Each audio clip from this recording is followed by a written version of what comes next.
trying to be more strict. It's 6 o'clock. I'm calling this meeting to order. But you know I'm not discreet. Monday, May 15th. I'm calling this meeting of the Lewisville City Council to order. Please remind everybody that the microphones pick up everything. Just so you know. Anyhow, today's workshop session we're calling into order, and first up on the agenda is discussion of the regular agenda items and consent agenda. Council, we're going to go through that now. If you would, open your packets. We've got the election results first up, and I have those tally sheets. I'll be distributing those. And we've got presentation of certificates of election. Got Judge Holman's over here, I think I saw. Judge, welcome. Glad you're here. He's going to help you guys swear. Next up, we have a proclamation for National Police Week and Police Officers Memorial Day.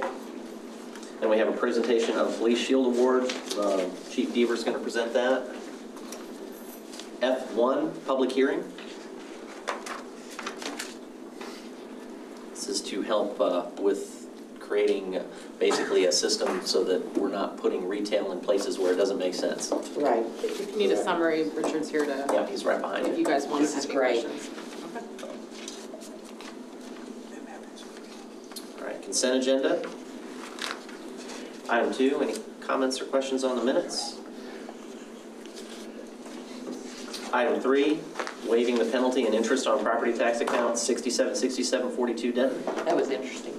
Yeah. How often, I saw one case, how often has that happened over the years? It's happened once since I've been on council.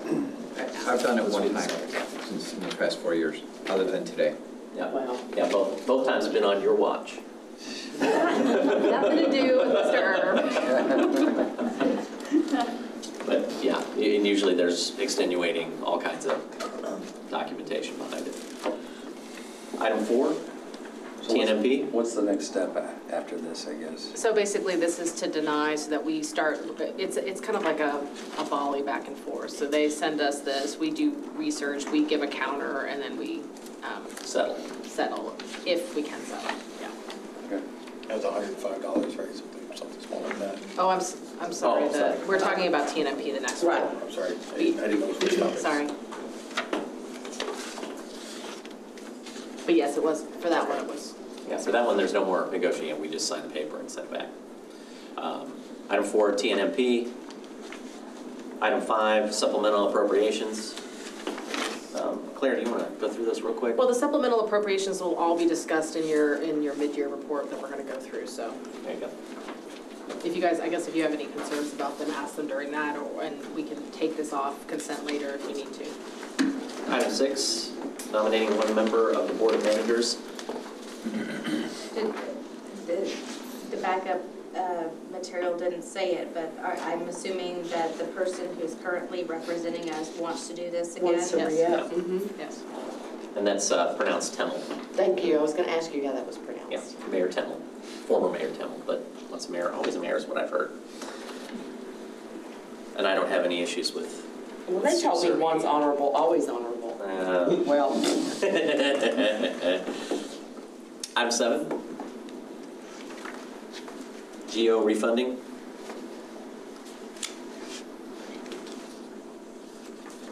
Item 8. Issuance and sale of City of Lewisville waterworks and sewer refunding.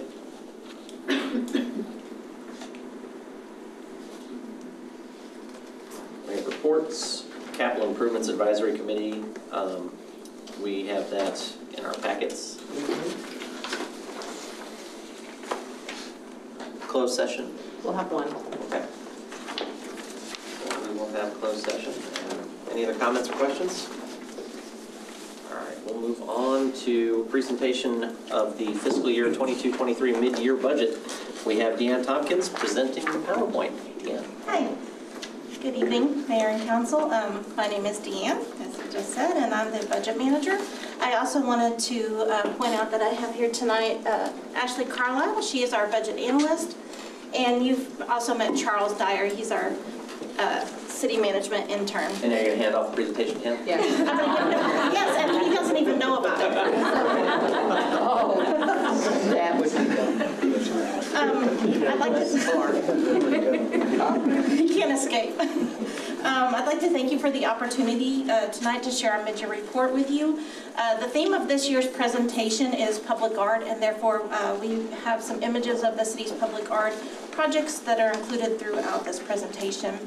Additional detail regarding these pieces of art is also available on our city website, and that gives detail of where it is and all of that good stuff. So we're going to go ahead and get started with the city's revenue outlook. HDL Companies is the city's consultant for sales and hotel occupancy tax monitoring. While there is still ongoing debate about a recession, HDL is forecasting that the Texas economy will remain resilient regardless of which side of the debate wins. They attribute this to construction, manufacturing, positive employment conditions, and positive population growth. As shown on the next slide, all 8 business categories are expected to show positive year-over-year trends in sales and use tax. HDL has noted, however, that due to higher borrowing rates and interest rates, the housing market is expected to cool, and that is expected to lead to declines in residential permits. This is a slide that shows all 8 business categories and their projected positive growth through Q4 of 2024. So we're expected to see positive growth through 2024. As we continue to this next slide, we see projection for the city of Lewisville's main revenue categories: property tax, sales tax, and other revenue. Property tax is expected to remain flat at $56.3 million, while sales tax is projected to see an increase of $1.2 million, resulting in total general fund collection ending the year at $37.9 million. This projection does include this year's scheduled reduction of $5 million, which is related to the sales tax sourcing legislation. We are continuing to monitor that legislation closely as the session is nearing an end. And so we know that that bill failed, but the concern is until the legislative session is over, they can tack things on as amendments. So we're not making any policy changes on that just yet until we get through the legislative session. The final category on this slide is the other category. We are projecting a $300,000 decrease in this category, and we're going to review that a little bit more in a couple of slides. Revenue diversity is a priority of the city. The chart on the left-hand side shows the percentage split of revenue categories when looking at the general fund alone. Property taxes at 45% of the total general fund revenue, followed by sales tax at 30% and other revenue at 25%. The chart on the right-hand side shows the revenue split if all sales tax were accounted for in the general fund. Remember that sales tax is split between the general fund, the 4B fund, and the crime and fire control funds. If all sales tax were included in the general fund, sales tax would be 40% of the total revenue, followed by property tax at 39% and other revenue at 21%. You received some information that shows the last 12 years, or the last 10 years of this information. Thank you so much for providing that. I know it's an 11th-hour request, and it gives me context. You know, when I saw that 45%, hey, that's discerning if this is a blip because property taxes just skyrocketed this year. That's one thing, but the trend looks overall it stays about a third. So I appreciate the context. Thank you for that. Of course. I have a question. So in with the property tax, does that include the BPP or the personal property tax? Is that included in the property tax? Yes. I'm looking at Gina, yes. Okay. So I know there's legislation on that too. On that, so that may change. Are we accounting for How is that? that going? It's gone through everything that I watched it hit so far. It's likely to pass. Okay. So do we have any idea what kind of impact that would have on us if it does pass? Well, we can run, I don't know if we run those scenarios, but We have the preliminary values from DCAD that shows what portion of our overall property tax is BPP, and so we can figure that out. Historically, it hasn't been a huge percentage, but we do have those graphs that we can pull and see about what percent that might be. Okay, just curious. Yeah. This is only mid-year, so it won't affect anything on the presentation tonight, but going into next budget, we certainly will look.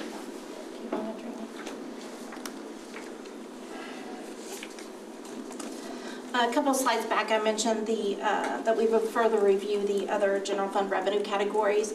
What you're seeing on this slide is the other revenue categories that are projected to increase. They're along the top, and the revenue categories that are projected to decrease are along the bottom. We are anticipating increases in building permits, engineering inspection fees, and parkland dedication fees. We are expecting decreases in 2 of ambulance-related revenue categories. That's the Texas Ambulance Supplemental Payment Program and also ambulance fees. And we are also expecting a decrease in court fines. What causes the ambulance fee decrease? I'm not familiar with this. We're going to go over it in a couple of slides. Hold on. Okay. My questions. We're going to go over all of these. Just wait just a little bit. I'm so excited. But I can go over it now. Hold the line, hold the line. For building permits, we are projecting an increase of $654,000. This projection is based on projects paid to date, as well as future known projects. Both new commercial and residential construction are included in the projections. However, new commercial construction is expected to account for 87% of the outstanding FY23 receipts. Engineering inspection fees are expected to increase $200,000. They are also based on projects paid to date, along with known projects. There was a delay project that is now scheduled for FY23. Like building and permits and engineering inspection fees, park dedication fees are also based on projects paid to date, as well as known projects in the development process. There is an equal expenditure as a transfer out to the capital improvement program. For FY23, these are projected to increase by $350,000. The previous slide addressed the increases, and now we're going to review the categories where a decrease is expected. The first category is related to the Texas Annual Supplemental Payment Program, where a decrease of $275,000 is expected. Similar to last year, this decrease is related to an increase in providers and a decrease in available funding in the pool. We are also expecting a decrease in the amount of $300,000 in court fines. This decrease is related to a decline in the number of citations that are being filed with the court. This downward trend has continued over the last 6 years. In addition, the court fine category is not the only category that is impacted by the decline in citations. Other court-related accounts are also being impacted by the decrease. Do we just have a city full of more compliant individuals? Well, you got a lot of trends that are dealing with that. I mean, some of them being police just trying to be more engaged with the community. Absolutely. That will tend to drive that down. We have done some additional. Not necessarily a bad thing. We have tried to do some additional policy changes. Shantae, do you want to talk about the changes we've done with regard to, or Chief Font, with regard to police being called to municipal court and how they're getting paid? Either one of them? Yeah, so one thing we implemented was premium callback for overtime. The officers were being called in for court, and then the person would plead out, and the officer would be dismissed like 10 or 15 minutes after they got there. So now we've implemented premium callback, which means they get 2 hours minimum. So I'm hoping that will rejuvenate them to do more work. Take away a barrier, Remember, we can't require police officers to write citations, so it is at their discretion. To kind of piggyback on Ronnie's question, we see it's an impact, more car accidents, more deaths on the highway, more road traffic accidents. As we say, I think about traffic tickets, I think about this kind of stuff, anything else. Are we seeing a negative side for this, or is it that's staying the same, but we're also getting 3,000? To your question, that's awesome. We just have more. No, I think on a national level, you're seeing that there are more. You're seeing negative results. Yes. Okay. Yeah.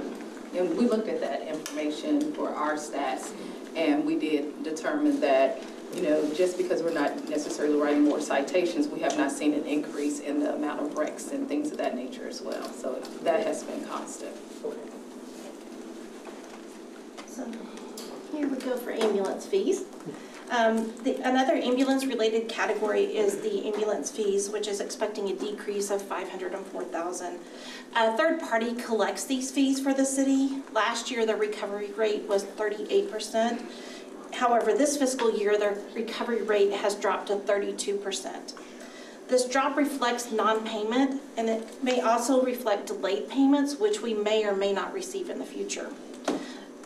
Billing amounts are similar year over year, so staff is going to continue to monitor the recovery rate that the third party is receiving. Are there other people that do this work that we can see if this is an industry trend, or is this something specific to our vendor? You know, I'm not. There are other companies. I think this is an industry trend. We've looked into it, and it matches essentially what we were getting with in-house also. We estimated high based on our initial, we've been with EmergeCon about a year and a half. Our initial recovery, I think, as they pulled the backlog out of ours, was higher than normal, but it's dropped back down to that normal. And they said that what we're seeing, we're at 32%. They said that's still on the high end of our, especially cities with our demographics. So we have a lot of Medicare, Medicaid. I have a question about that too. Would this be higher if our third party actually worked with the insurance policies that a lot of people have? But there's no filing with any of the insurance. You have to do that individually on your own if you know how. But a lot of our elderly people do not know how, so the liability falls all on them when they have insurance that covers ambulance fees. And, you know, we have this large number not being paid, but there's not any insurance that's being turned in, any claims. So I do believe they bill the insurance. I mean, we take what insurance pays, so it's not coming off. They never did on Mom. And I called and I asked, they said, we don't do that. And we do not file claims. Yeah, Let's look into that. Let's look into that. that. I'll get with you on that. We'll take a look at that. Yeah, just with the economy and what it's doing, I expect this number is decreasing. So if we're still on the high end, that's some comfort. That may be something that people are eliminating or not paying in lieu of rent or some other item. If we're to Ronnie's point, though, if we're finding that it's just insurance companies not paying, Texas has stood up an arbitration portal for medical billing that's actually getting a lot of traction now. I'd be happy to talk with you about that. I have some experience with that from my last job.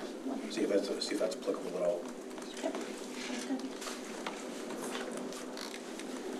Now we have some positive news here. We're going to go from ambulance fees to hotel motel tax.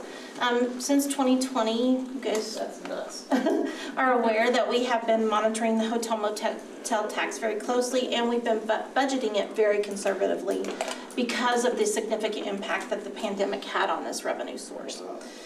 We are excited to report that hotel motel tax is projected to end the year at $2.9 million, which is $951,000 higher than the original budget. As you will see on the next slide, hotel occupancy rates are now exceeding pre-pandemic occupancy rates. So it's some exciting news. That did come back quick. This slide is showing you the occupancy rates. For FY23, the year-to-date occupancy rate is at 72.5%. During the pandemic, the city's occupancy rates hovered around 50% and actually got a little bit lower than 50%. So some exciting news there. For the utility fund, the city is projected to see increases in all 4 categories, which includes water sales, sewer service, water capital recovery fees, and sewer capital recovery fees. Water sales and sewer sales are based on year-to-date collections plus an average of the past 4 years for the remaining months. Water sales are expected to increase $54,000, and sewer services is expected to increase $241,000. Water capital recovery fees and sewer capital recovery fees are based on known construction activity. Water capital recovery is expected to see an increase of $143,000, with sewer capital recovery expected to see an increase of $96,000.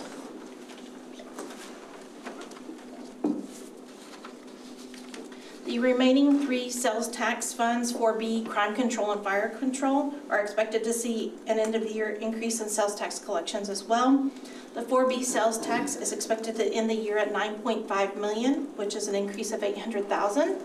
Both crime control and fire control are expected to end the year at $4.7 million, which is an increase, with both of them seeing increases of $300,000. The recreation activity fund, for the recreation activity fund, the ratio is 1-to-1 expenditure to revenue. This means that if the class is not held and revenue is not received, then there should be no expenditures related to that. For FY23, revenues and expenditures are expected to come in approximately $300,000 lower than the original budget. This is related to a lack of instructors in both the aquatic and fitness programs. In addition, the opening of Fred Herring Recreation Center was delayed. Does that mean that the instructors only get paid if they teach a class? Is that what that would mean? That's correct. We budget this at max capacity. So if every class was filled, every class made, every rental time was rented, it's budgeted at that. So quite frequently it looks this low. So can we map that, like that 372 to, if we know we lost 40% of our classes because we just didn't have staffing, do we know that? Do we know if that's a staffing driven issue? Or how much of that is? Yeah, it's based on like a lot of it's like, okay, we haven't made this percentage of our classes yet, so we kind of project it out a little bit. But if you wanted us to go back and say, okay, which one is that is related to classes that didn't make because we didn't have the instructor. Versus rentals. Versus rentals, or classes that weren't full. Okay. Okay. I may dig into that with you a little bit more. Okay. Thank you. Any other questions so far? All right, so we're going to move on to the general fund balance.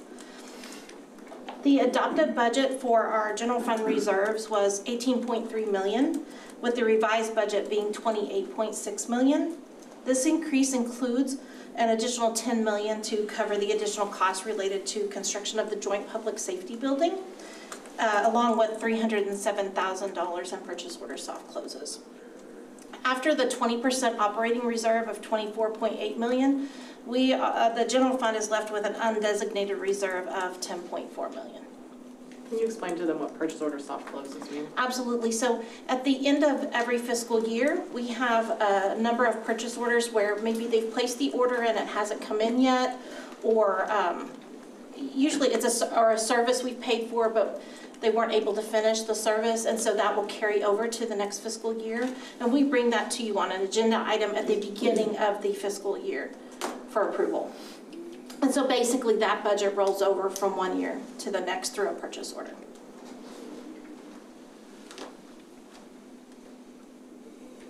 Well, look at those people. Isn't that just a sweet picture? So, as you all know, one of the biggest tasks for fiscal year 23 was the implementation of the comp study. So I felt that it was important to highlight the amazing staff you see here who worked tirelessly to operationalize the plan.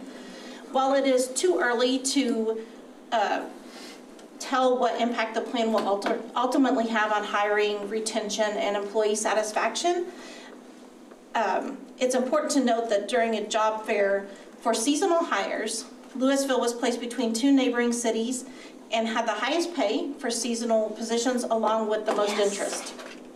So while we can't determine yet the exact implications, things looked good in that situation. So currently the city has 89 openings out of 894 full-time approved positions. This equates to 10% open positions. Last year at this time, there were 113 openings out of 878 full-time approved positions, which was a rate of 12.9% open positions. Related salary savings account for a decrease in the general fund expenditures of approximately $1.5 million due to salary savings. This slide shows the amounts that need to be transferred from non-departmental to specific departments to cover the comp plan changes that couldn't be absorbed within their budgets. And this slide is a recap of the position updates that have occurred since adoption of the FY23 budget. This information is not inclusive of the comp study updates and position name changes, etc. In engineering, the capital projects technician is being reclassed to an administrative analyst. The cost of this reclass is absorbed in the departmental budget. The executive assistant in the city manager's office was reclassed to an assistant city secretary in the city secretary's office. Funding was also moved from the city manager's office to the city secretary's office. Funding will be requested in the fiscal year 23-24 budget process to reinstate the executive assistant in the city manager's office. In ITS, a records information analyst was reclassed to an enterprise application administrator. The cost for this reclass was also absorbed in the departmental budget. In HR, a vacant risk manager was reclassed to an HR analyst risk management. This resulted in salary savings, which were used to cover increases related to the comp study. Any questions?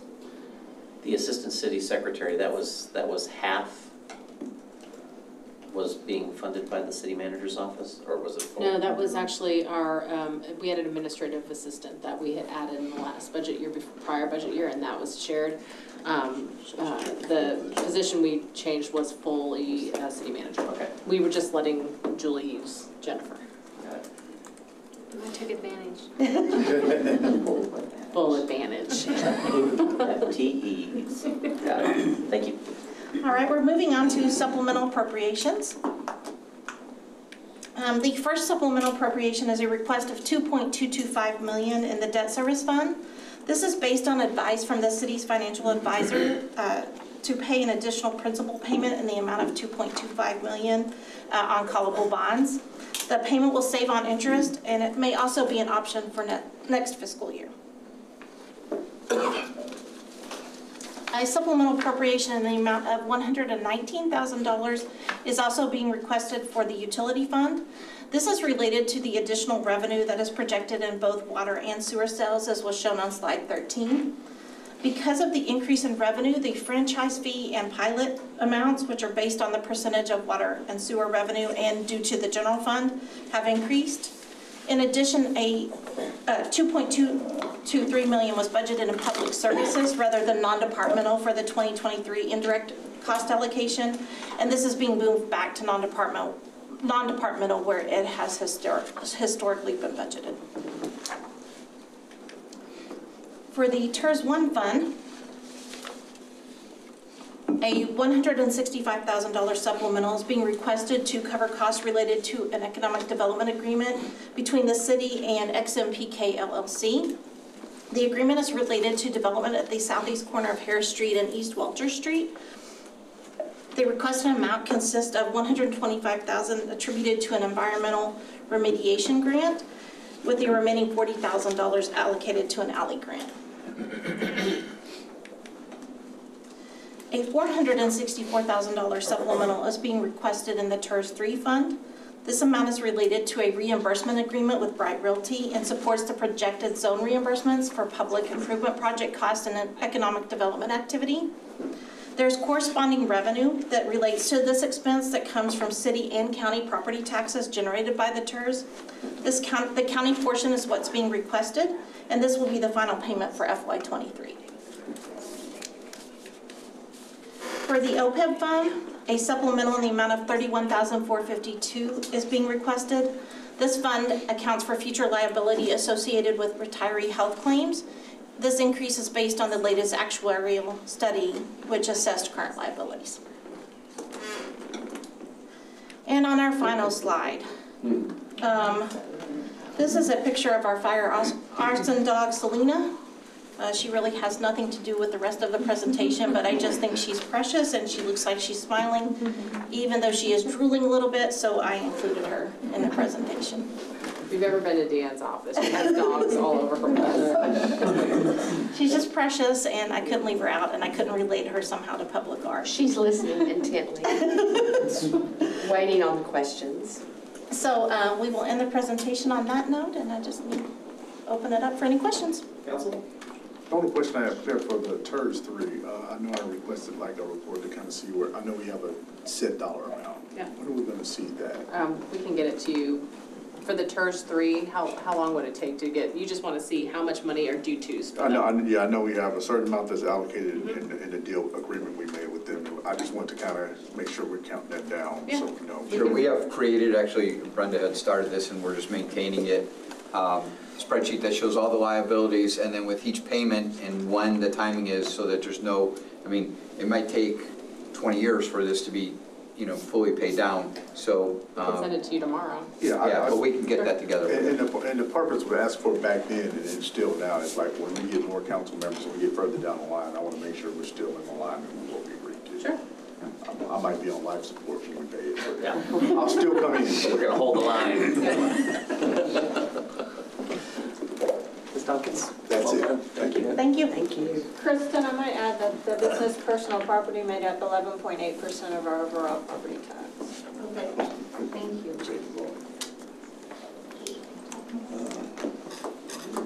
All right. Next up, workshop session, item C, a discussion of possibly renaming the west segment of Main Street Bridge to Fighting Farmers Way. Yes. Seems like we've been talking about Main Street and the aesthetics for years now, but I think we're finally getting toward the end. Right?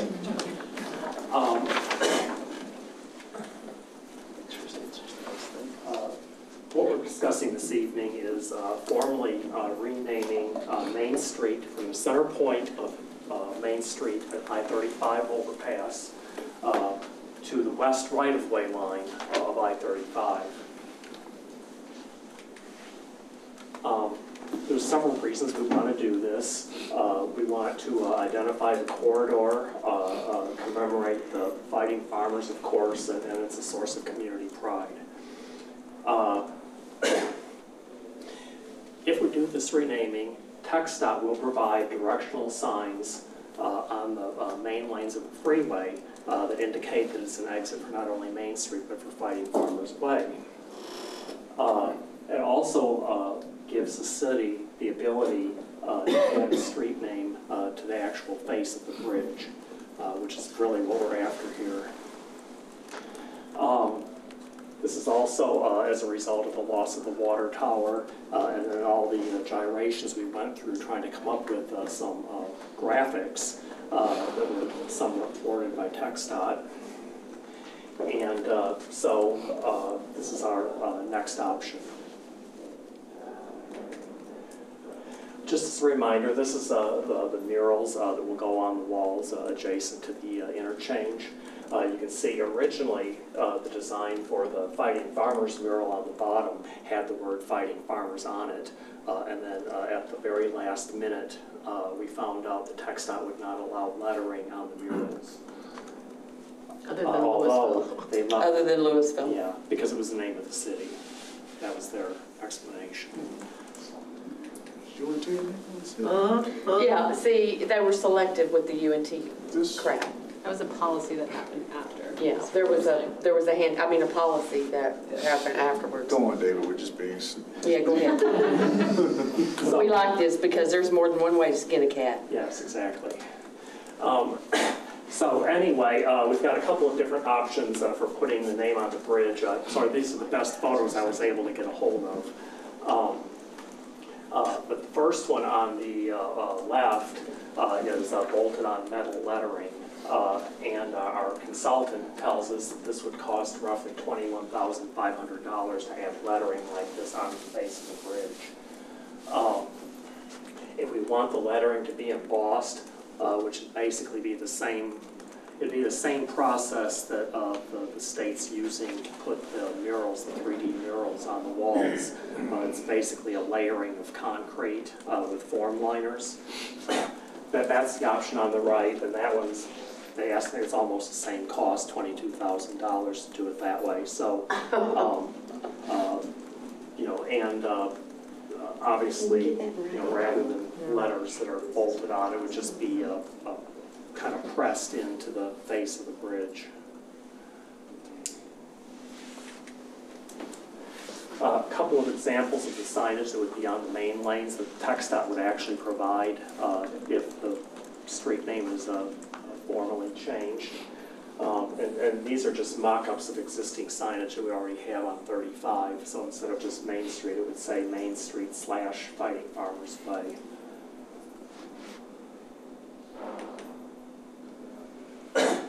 So there's a process for doing this. We would hold a public hearing, and then ultimately there would have to be an ordinance adopted to change the name of that little segment on the west side of the bridge. We'd have to provide some notice of the public hearing, of course. This particular option for renaming Main Street affects no parcel addresses, so there would be no written notifications required. Even though it's just a short section, it does result, and we've confirmed this with TxDOT, even renaming this short section will allow us to put the signage on the face of the bridge indicating that the name of the roadway is Fighting Farmers Way. And it will also enable TxDOT to put the signage on the main lanes that we just saw here a minute ago. Also, this particular option, because it doesn't rename the street west of 35, is it minimizes delivery driver confusion and emergency services. Also, in addition to changing the name and having the signage at the interchange, staff is proposing a street name blade change for all of West Main Street, all the way out to the Flower Mound city limits.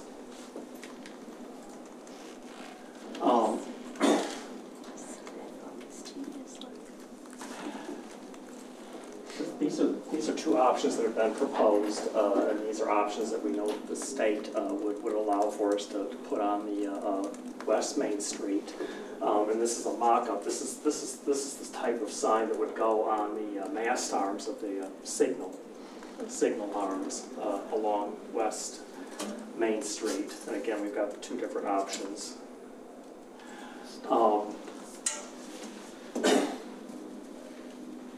So what staff is proposing is that this type of signage would be posted for all the street name signs on West Main Street from the bridge going all the way west of the Flower Mound town limits. Just running through this very quickly. Identified where the red, Yes. Oh, okay, thank you. the red are the big intersections that have signals. Those that have the big signs like the one I held up. And then the green intersections will just be unsignalized intersections. They would just have the normal sized street name blades, on posts. But they would also be the same motif with the Fighting Farmers.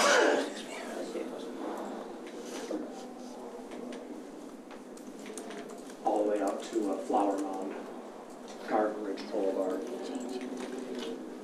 The cost of changing out the street blades is a total of about $18,000.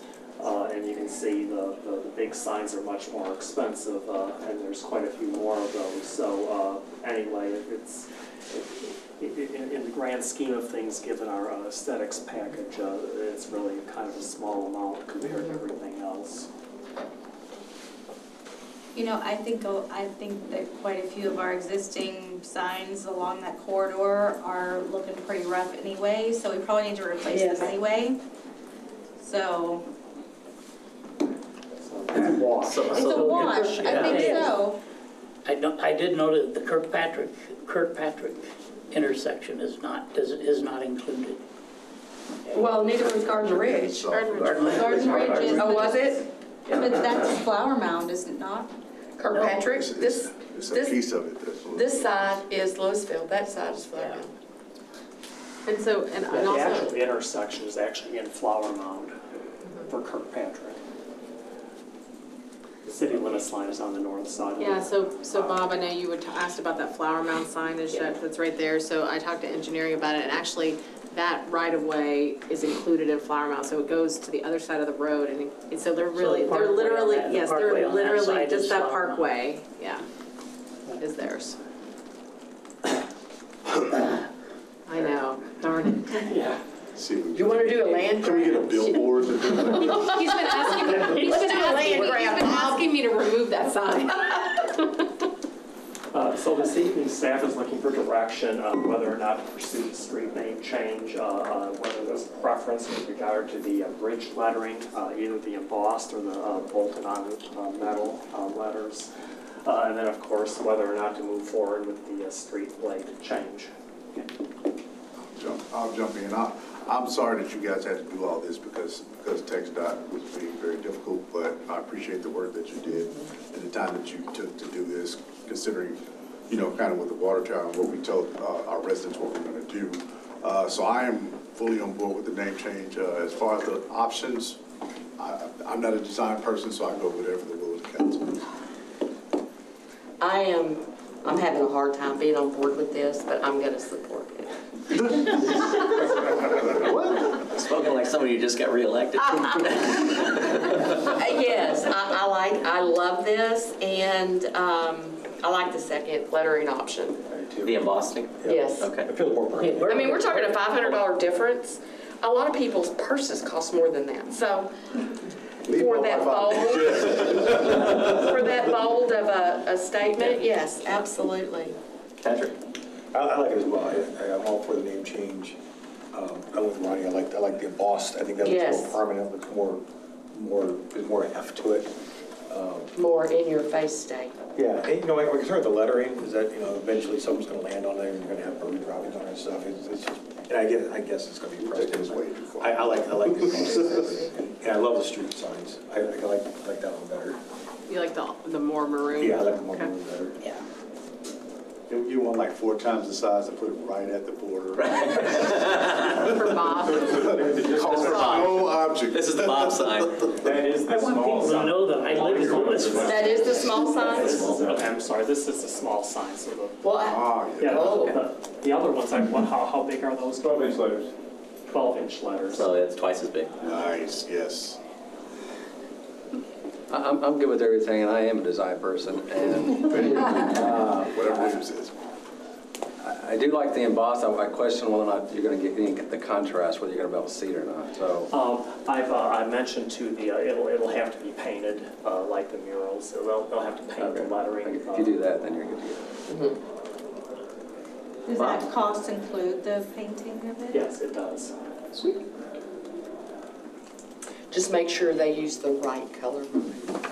Bob, I would hate for them question? to have to come out again because they No, did I'm all a for it. fairy on there. Okay. Chris, you good? I'm good. Okay, I'm And I gonna, like, well, I do like the majority, the all maroon side, not not the split. right. Okay. Yeah.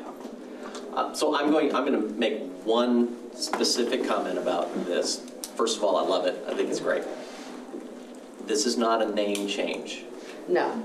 okay? This is a ceremonial addition of a name. So like adding Purple Heart Trail or something like that to another street. We could go a step further and actually change the name. The question that I have is just that we are now setting a precedent for how we can change names or add names within the city. So that's something that I think council might want to come back and take a look at. I'm not asking to change the name, although I do think that there's, the internet troll in me would love to have the Bolin Center have to be, whatever their address is, Fighting Farmer Way. That's max of internet troll. Yeah, I know. We had that discussion. It's like, whoa. I don't, yes, would it mean some changes on a lot of different letterheads and those types of things, but I don't know if that's a net reason not to do it. But if we're going to do headers now, I think we probably need to come back and start talking about policy around how we do that moving forward. I think this one has a specific remediation, and that is to remediate what TxDOT promised us and took away. And we promised residents two things. We promised that we would recognize our kids in our high school and its history, and that everyone on I-35 knows that we are the Fighting Farmers. That's right. Those were the two things we promised, and this gets us there, so I'm okay with that. But, if you guys have some comments or concerns or questions for Claire on renaming versus branding. Can I clarify something? Yeah, go ahead. Can you go back to the first slide? I want to show the map of where we're renaming it. Because I want to make sure I clarify, because the next step is we're going to have to bring an ordinance back that we are actually legally changing just that. We're not going to sign it though, so it's not going to say Fighting Farmers Way. It's just going to be legally changed. Now, but from there all the way to Farmers Branch, all the way to Flower Mound. Yep. Farmers Branch, not that direction. All the way to Flower Mound, that is ceremonial, so you are correct.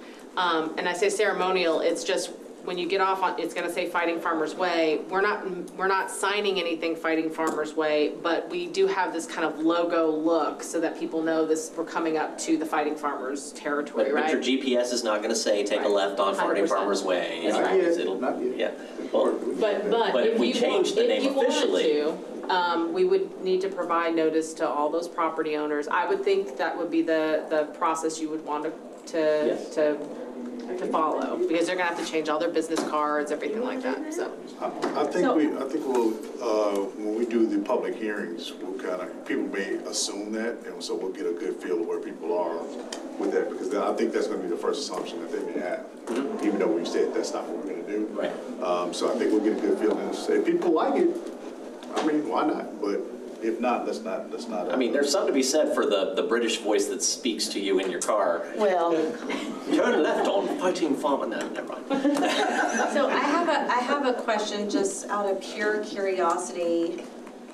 Why are we not doing the whole bridge? What difference does it make? We wanted exits to still say Main Street. So they wouldn't say Main Street? If you went to, from both outside, like if you took it all the way to the other side of the service road on there, it would be Fighting Farmer Way. Okay. So you wanted to have some access to Main Street on that. That's interesting. I didn't realize that's how that is categorized. So it's not for the street that you'd be turning on, it's just for what the name of the bridge is. Right. Got it. I'd like to know, I mean, I'm a little bit more diplomatic than you. Yeah, fair. I'll give you that. Okay, no deal. Lord. How many are interested in, I mean, you would be interested in naming the entire I would. western portion? The accountant in me says, let's see what the feedback is first. Because when you're talking about changing addresses and stuff, that's an expense that, maybe businesses don't want to do. However, some may be for it. If they're for it, So that would mean another public hearing though, right? No, you could do, it would just push off the public hearing, and the other concern is that we're in a short time frame right now to do a change order, because we've got the aesthetics already working, so it may be better to just do this now, and then come back if you really want to do Fighting Farmer Way later, throughout the whole thing. Now, the problem is, we would have printed all of this, and you will be reprinting signs. that's not a huge expense. I have another question about those, okay? Because I was in high school once, about 10 years ago. Where you're going. I was about to What's this supposed to be? It would be, we would sign people's yards and all this other stuff and have contests about how statutes of limitations are up, how many signs we can gather and all this stuff like that. Chief, where are we putting those those would be cameras? my first targets right there. Yeah, so how are we gonna? So it's actually funny that you say that, because I was at a training all last week with Jackie Davis, and I showed him the picture. I mean, I want And one. his first I'll response buy was, that. I want one, and I thought this could be a moneymaker. Oh, absolutely. And if we printed them and we sold them at the Visitors Information Center, we could push Yes. people to the Visitors Information Center. Yes. So there we go. I love it. So we'll look into that. Obviously, we've got staffing. We'll have to figure that out, and it'll probably be overtime on I mean, that. how long would it, do you think, in today's world, they're applied a little bit different than they were, back in 1996 when I was in school. It's also Main Street. Yeah. They'd be a little bit more difficult to get than they were back in the day, I'm sure. Not terribly more.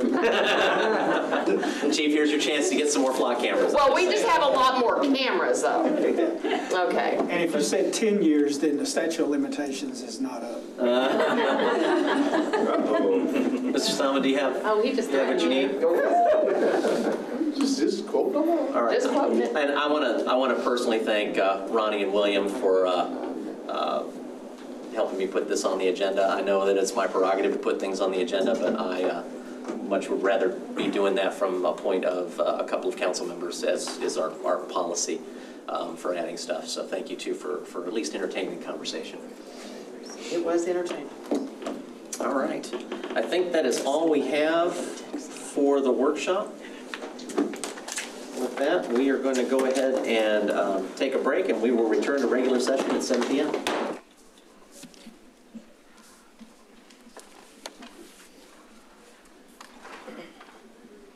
All right, we're going to call this meeting of the Lewisville City Council to order. It is 7 p.m. First up, we have our invocation with Deputy Mayor Pro Tem William Meredith.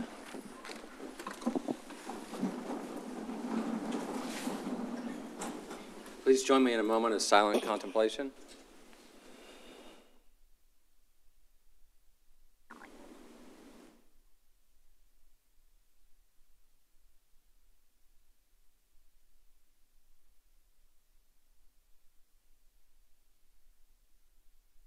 Thank you. Councilmember Cade? Yes, please join me in the pledge, please. I pledge allegiance to the flag of the United States of America and to the republic for which it stands, one nation under God, indivisible, with liberty and justice for all. Texas pledge. Honor the Texas flag. I pledge allegiance to thee, Texas, one state under God, one and indivisible.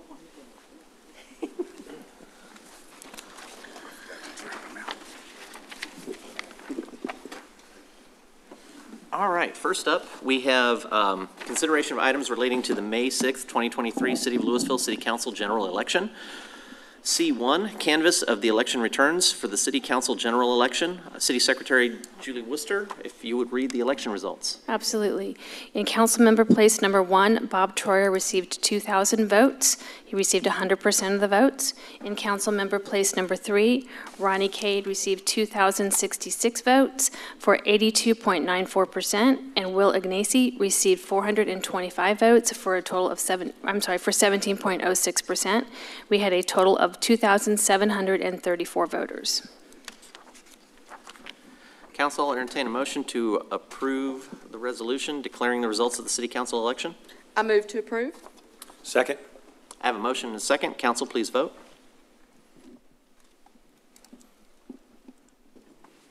Motion passes unanimously. All right, and I think we have some certificates of election to present, so I'm going to come down to the front.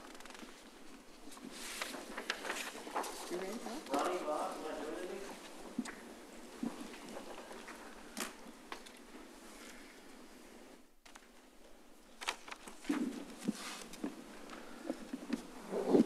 Where'd we hide the judge? There he is. We're going to do some oath swearing here in a second. All right. So I have 2 certificates of election, and then we're going to swear these 2 public servants back into re-election or back into office. And I'm just going to read the general certificate here. It's to certify that Bob Troyer and Ronnie Cade at the general election held in the city of Lewisville, Texas on the 6th day of May, 2023, by virtue of having received a majority of the votes cast, has been elected council member place 1 and council member place 3 of the city of Lewisville, Texas, and was on the 15th day of May, 2023, certified by a canvass of the vote by the City Council of the city of Lewisville, Texas. Now, therefore, by reason of the provisions of the city charter and ordinances of the city of Lewisville, Texas, you are hereby notified to qualify as the law directs for the said office of council member place number 1 and council member place number 3 of the City Council of City of Lewisville, and therefore to enter upon discharging of your duties in accordance with the law in such cases made and provided. Witnessed by my hand and the seal of the city of Lewisville this 15th day of May, 2023. Thank you both. Now, y'all get to swearing. Give me. There's Bob's. Make sure you Here's give me yours. Way to go, Bob.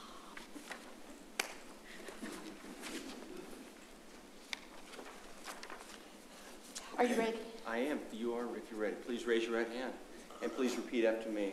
I, and state your name, I, Ronnie Cade, do solemnly swear do solemnly swear that I will faithfully execute That I will faithfully execute the duties of the office the duties of the office of City Council Place Number of the City Council place number 3 of the City of Lewisville, State of Texas, of the City of Lewisville, State of Texas, and will, and will, to the best of my ability, to the best of my ability, preserve, protect, and defend preserve, protect, and defend the Constitution and laws of the United States the Constitution and laws of the United States and of this state, and of this state, and the charter and ordinances of this city. and the charter and ordinances of this city, And I furthermore solemnly swear and I furthermore solemnly swear that I have not directly or indirectly that I have not directly or indirectly paid, offered, or promised to pay, paid, offered, or promised to pay, contributed nor promised to contribute contributed, nor promised to contribute any money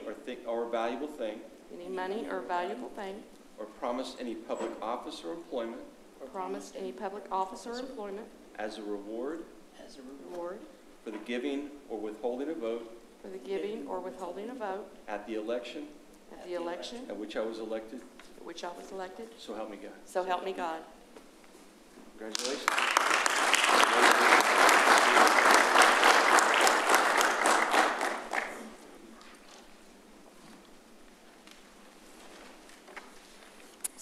Great to have them back on the team for another 3 years.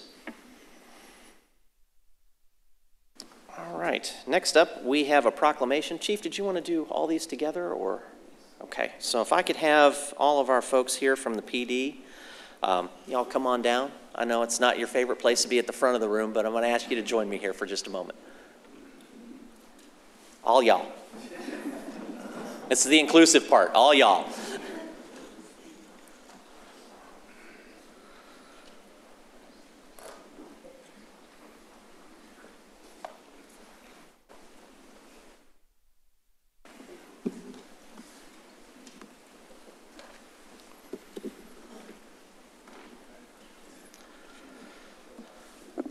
We're going to have a brief proclamation for all these amazing people that serve our citizens day in and day out, year in and year out. These guys and gals are pretty amazing, and I cannot be more proud than to serve as mayor with this kind of a team backing me up. I think we can all agree that these are a good crew to have behind you.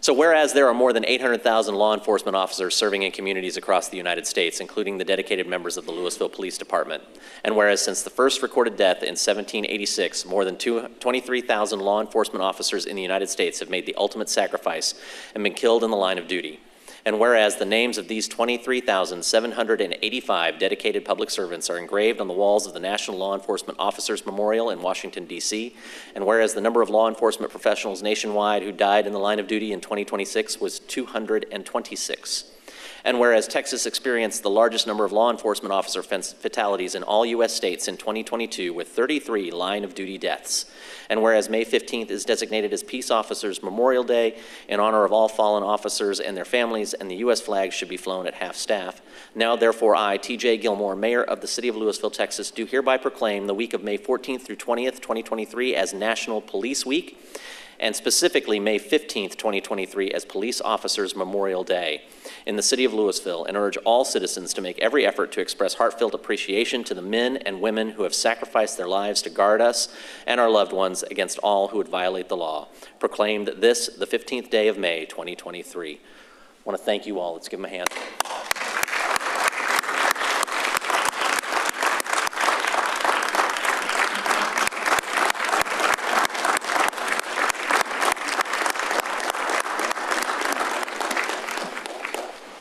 Next up, we do have Police Chief Deaver to present an award regarding the Police Shield Award.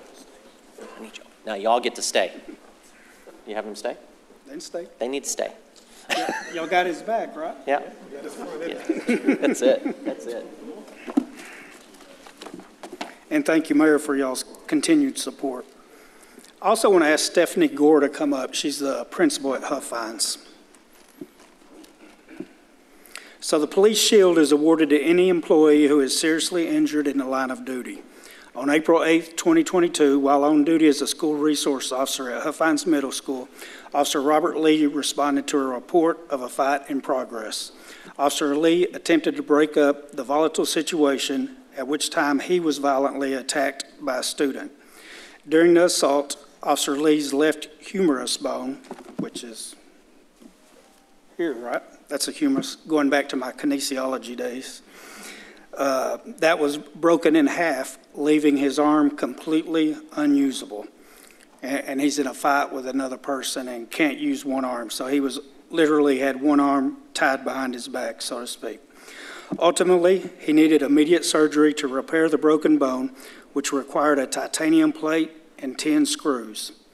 Due to the seriousness of this injury occurring while on duty, on behalf of the City of Lewisville and the Lewisville Police Department, you are hereby awarded the Police Shield.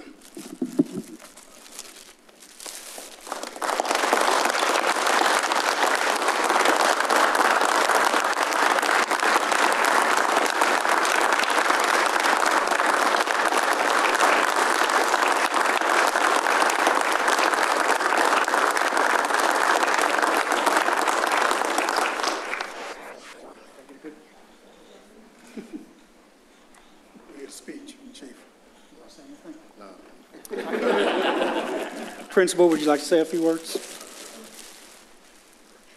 Good evening. I am Stephanie Gore. I'm the principal at Huffines Middle School. There is no doubt that police officers around the world work hard every day to keep us safe. But how often do they get to say they work with middle schoolers? For those of us with children and who happened to take a shift last year at Huffines when Officer Lee was on leave, we all know it takes a special person to work with middle schoolers. 4 years ago, Officer Lee chose to take on that challenge. During his time at Huffines, he has become a part of the Husky family and culture. He is an officer with a caring heart. He cares for our students, our staff, our families, and our school. He takes pride in his job and strives to make Huffines Middle School the best it can be. Today, we take a moment to stand before you and show our appreciation and gratitude. Officer Lee, Huffines Middle School students, staff, and families, thank you for your service.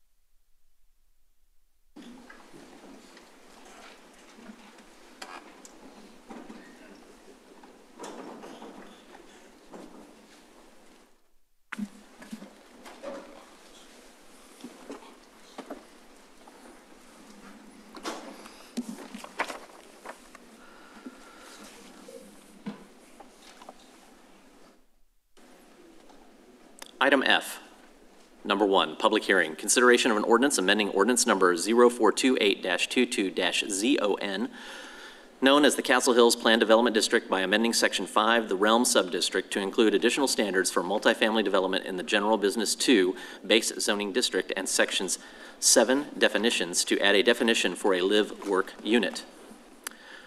The Castle Hills Plan Development District was adopted on January 3rd, 2022, shortly after annexation of the Castle Hills development. City staff has been collaborating with Bright Realty, the developer, and property owners within the Realm Subdistrict of Castle Hills on amendments to regulations for multifamily units within the General Business 2 Base Zoning District.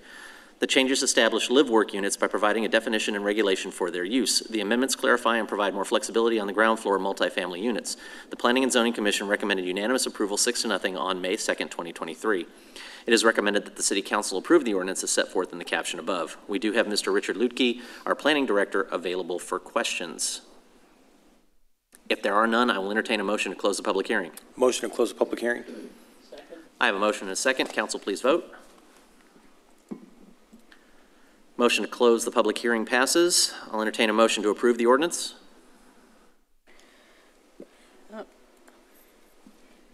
Before I move to approve the ordinance, I just wanted to again say, this just makes sense. This makes so much sense. This is something that, again, the city staff has identified as something that this could be the difference between this development working and not working. And so I just applaud staff for identifying this and bringing this to us so we can make this change and make this project a success. And with that, I move to approve the ordinance as presented. Second. City Attorney.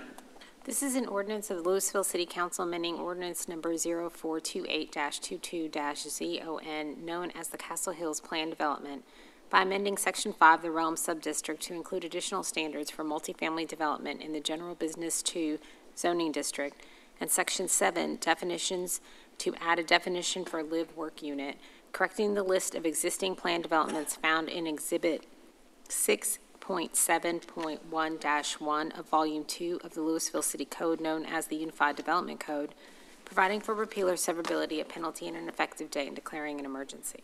Council, if you'd please vote. Motion passes 6-0. Item G, Visitors Citizens Forum. Speakers must address their comments to the mayor rather than to individual council members or staff. Speakers should speak clearly and state their name and address prior to beginning their remarks. Speakers will be allowed 5 minutes for testimony. Speakers making personal, impertinent, profane, or slanderous remarks may be removed from the meeting. Unauthorized remarks from the audience, stamping of feet, whistles, yells, clapping, and similar demonstrations will not be permitted. In accordance with Texas Open Meetings Act, the City Council is restricted from discussing or taking action on items not listed on the agenda. Action only can be taken at a future meeting. City Secretary, do we have any comment? No, sir, we do not. Item H, consent agenda. All of the following items on the consent agenda are considered to be self-explanatory by the council and will be enacted with one motion. There will be no separate discussion of these items unless a council member or a citizen so requests. For a citizen to request removal of an item, a speaker card or e-comment must be filled out and submitted to the city secretary. City Secretary, do we have any speaker cards or comments? No, sir, we do not. Council, I'll entertain a motion. Move to approve the consent agenda. Second. I have a motion and a second. Council, please vote. Consent agenda passes 6-0. Item I-6, regular hearing. Consideration of a resolution nominating one member to the Board of Managers of the Denko Area 911 District. Sue Temmel, former mayor of Copper Canyon, currently represents area municipalities in the Denko Area 911 District Board of Managers. Mayor Temmel's term expires on September 30th, 2023, and the district has requested that each participating city submit their nomination for a candidate to represent their municipality by 5 p.m. on May 31st, 2023. Ms. Temmel has indicated her interest in serving another term. Historically, the City Council has supported nominating Ms. Temmel. It is recommended that the City Council approve the resolution nominating one member of the Board of Managers to the Denko Area 911 District as set forth in the caption above. Council, I'll entertain a motion. Move to approve the resolution nominating one member to the Board of Managers of the Denko Area 911 as set forth in the caption. Would that be for Ms. Temmel? With Ms. Temmel, yes. Okay. Second. I have a motion and a second. Council, please vote. Motion passes 6-0. Item 7, consider and take action on an ordinance of the City Council of the City of Lewisville, Texas, authorizing the issuance of City of Lewisville, Texas General Obligation Refunding and Improvement Bonds, Series 2023, in the aggregate principal amount of not to exceed $74,965,000, awarding the sale thereof, levying a tax in payment thereof, authorizing the execution and delivery of a paying agent registrar agreement, and an escrow or deposit agreement, approving the official statement and enacting provisions incident and relating to the subject and purposes of this ordinance. Staff is planning to issue approximately $74.9 million in general obligation refunding and improvement bonds this fiscal year. In order to allow flexibility in setting the sale date for the bonds, Hilltop Securities, the city's financial advisor, has recommended the council adopt a parameters ordinance which will allow the city council to authorize the sale of bond obligations at a future date as long as specific parameters are met.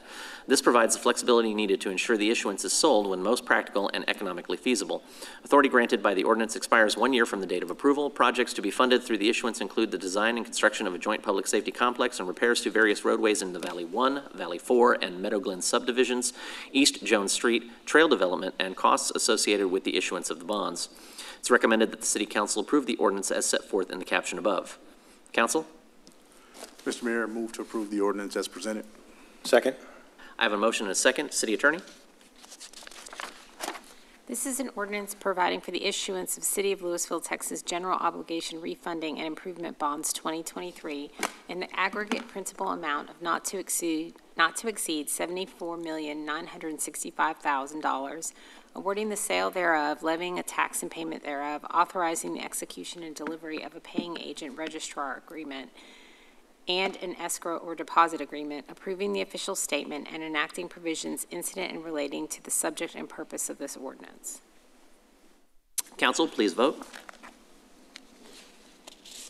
Motion passes 6-0.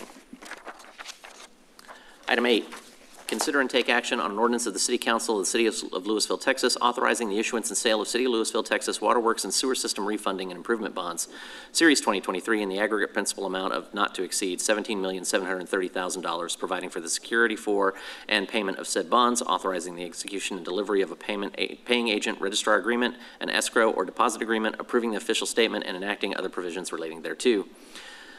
Staff is planning to issue approximately $17.7 million in waterworks and sewer system revenue refunding and improvement bonds this fiscal year. In order to allow flexibility in setting the sale for the date of the bonds, Hilltop Security, the city's financial advisor, has recommended the council adopt a parameters ordinance which will allow the city council to authorize the sale of bond obligations at a future date as long as specific parameters are met. This provides the flexibility needed to ensure the issuance is sold when most practical and economically feasible. Authority granted by the ordinance expires 1 year from the date of approval. Planned projects to be funded through the issuance include additions and extensions to the city's waterworks and sewer system and costs associated with the issuance of the bonds. It is recommended that the City Council approve the ordinance as set forth. Council, I'll entertain a motion. Move to approve the ordinance as presented. Second. City Attorney? This is an ordinance of the City Council of the City of Lewisville, Texas, authorizing the issuance and sale of City of Lewisville, Texas waterworks and sewer system refunding and improvement revenue bonds, Series 2023, in the aggregate principal amount of not to exceed $17,730,000, providing for the security for and payment of said bonds, authorizing the execution and delivery of a paying agent registrar agreement, an escrow or deposit agreement, approving the official statement, and enacting other provisions relating thereto. Council, if you please vote. Motion passes 6-0. Item J, reports. Reports about items of community interest regarding which no action will be taken. We do have just a quick note that there is a Capital Improvements Advisory Committee semi-annual report for the period of October 1st, 2022 through March 31st, 2023 in your council packets. If you have questions on that, please see staff. With that, I will start with Councilmember Troyer. Thank you, Mayor. I have a number of Lewisville Grand Theater activities for the coming weeks. First of all, a presentation of Willy Wonka Jr. by the Christian Youth Theater, May 19th to the 21st. There are 4 performances during that time period. The YATP Musical Theater Summer Camp, Our Productions Theater Company, will be held May 30th through June 3rd. Texas Tunes, the Cubie Sisters, presented by the City of Lewisville, will occur on June 3rd. Godspell, Christian Youth Theater, June 9th through the 11th. There will be 3 performances of that. And Dad Jokes, an evening of stand-up, presented by the City of Lewisville on June 17th. And as always, on Friday nights, the acoustic jam takes place in the theater. Great evening of entertainment. Thank you, sir. I would like to thank all the voters who did turn out to vote. I'd like to see more, but I thank all the voters who did take the opportunity to perform their privilege of voting. Thank you, Bob. Thank you. City Attorney? City Secretary? So I'm just going to be real quick because this is my last meeting. And so I just want to thank this council and all the previous councils that have kept me on staff.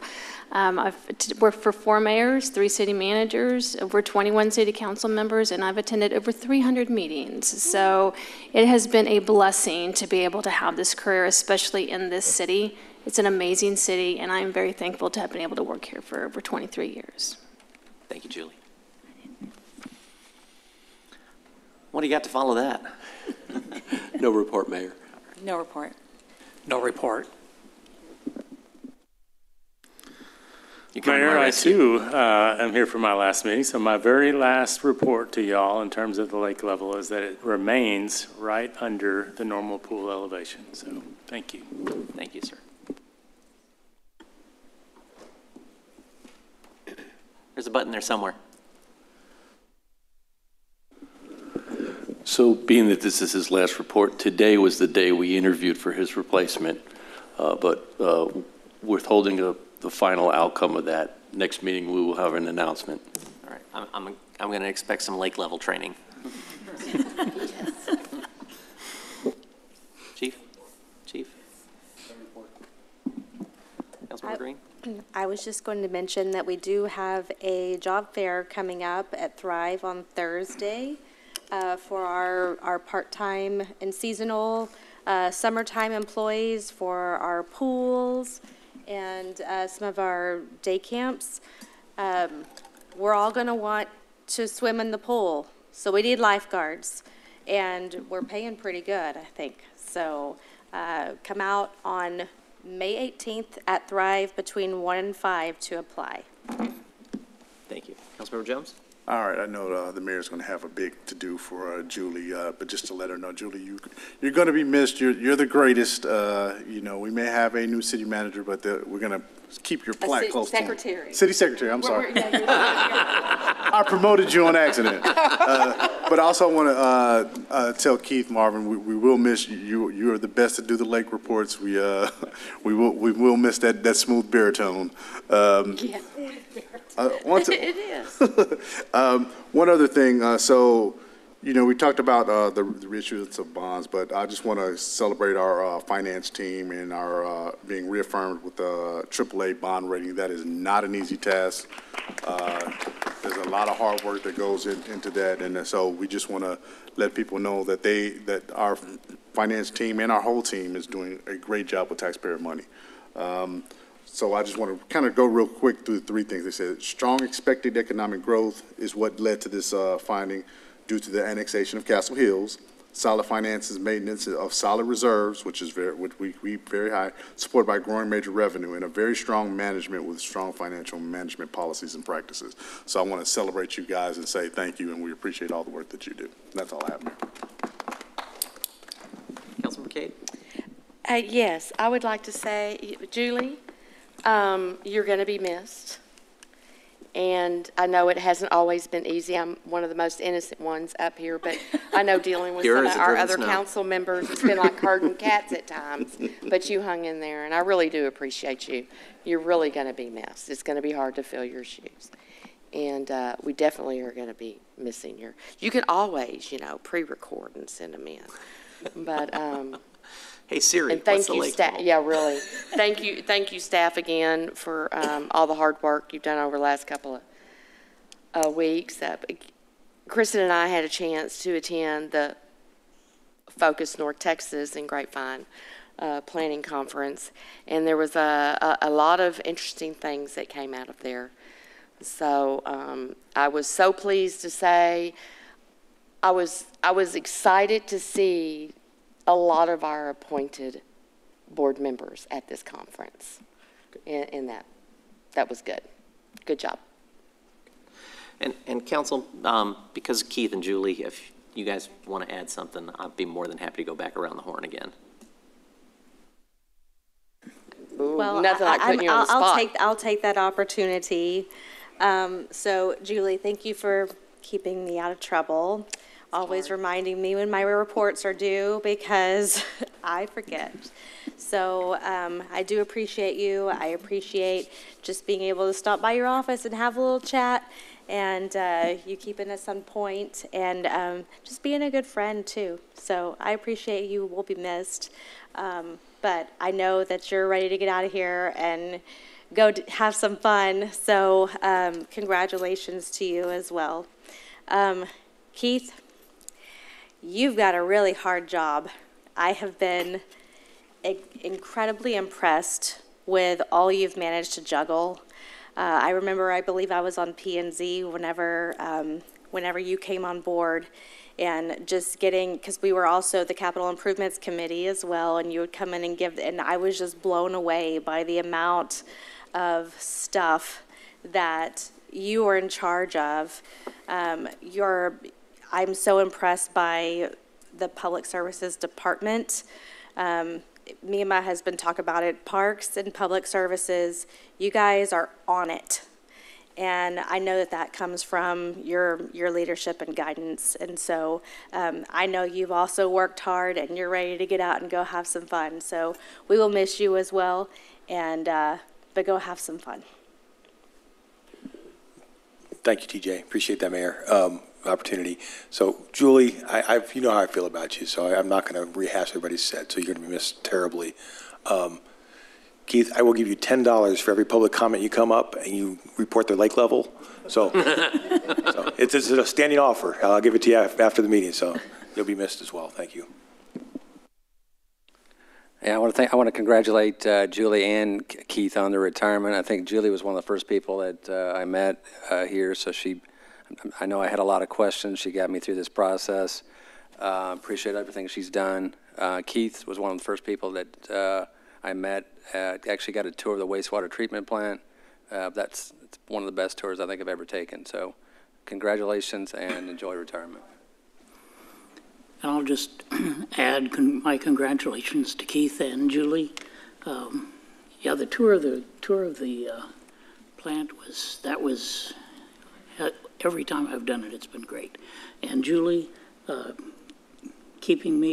reminding me of the reports. And I have one that I need to get into you right now. I had intended to bring it tonight, but anyway, thank you very much. You are going to be missed. So, thank you. I guess that leaves it to me. I don't have any other reports. I did want to say, Julie, you know, I think you, Liz, and myself are like siblings, and, you know, we're kind of in the thick of it together. I cannot think of a better person to be my sister. We always work together, and that's not always the case with city secretaries and city attorneys, but I feel like, you know, we have conflict just like any sibling does occasionally, but we have a lot of love. And so I can speak for all of staff that we really appreciate your flexibility, your open-mindedness, and that you show up, even though you don't have to, you always show up to team building stuff and team meetings, and you're 100% in on this group. And I also appreciate that in the last, after you gave your retirement notice, you've been 100% into finding a great replacement for yourself, because you love this organization and you want to make sure that we're in good hands. So I appreciate that as well. And then to my brother Keith.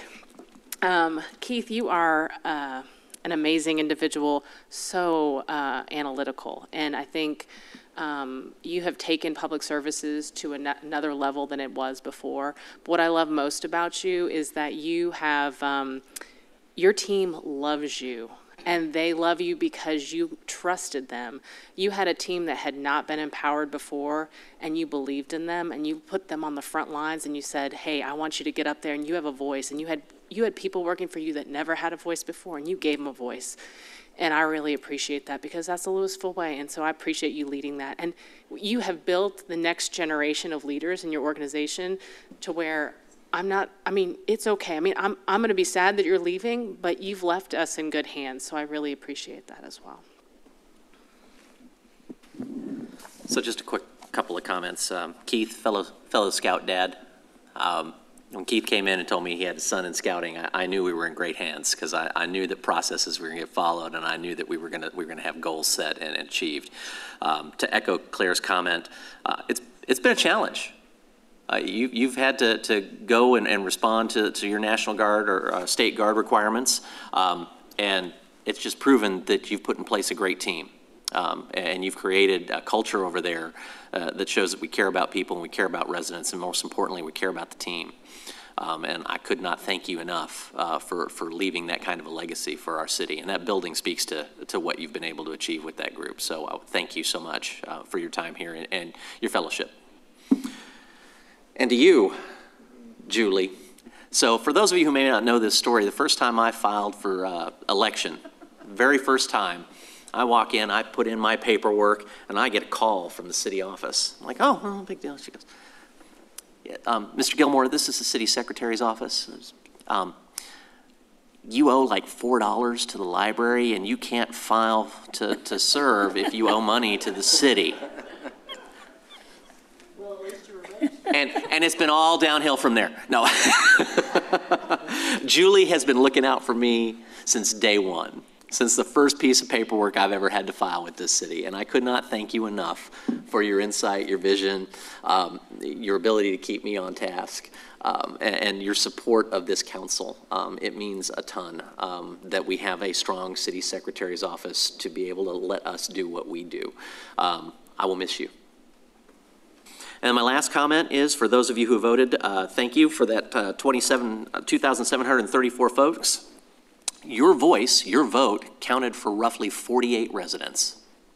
And that's been about the number for as long as I've been running for office here, is about 1 vote per 50 residents. So let's see if we can do a little better next time around. But thank you for those who did. I know it can be difficult and a challenge to get out to vote, but it's not hard. We're all really transparent up here. It's a great city to come out and be involved in, and I hope next time we have elections, you pop in and vote. It's a really easy process. Let us know. With that, we are going into closed session in accordance with Texas Government Code Subchapter D, Section 551.072, Real Estate Property Acquisition, and Section 551.087, Economic Development, Deliberation regarding economic development negotiations. We are in closed session.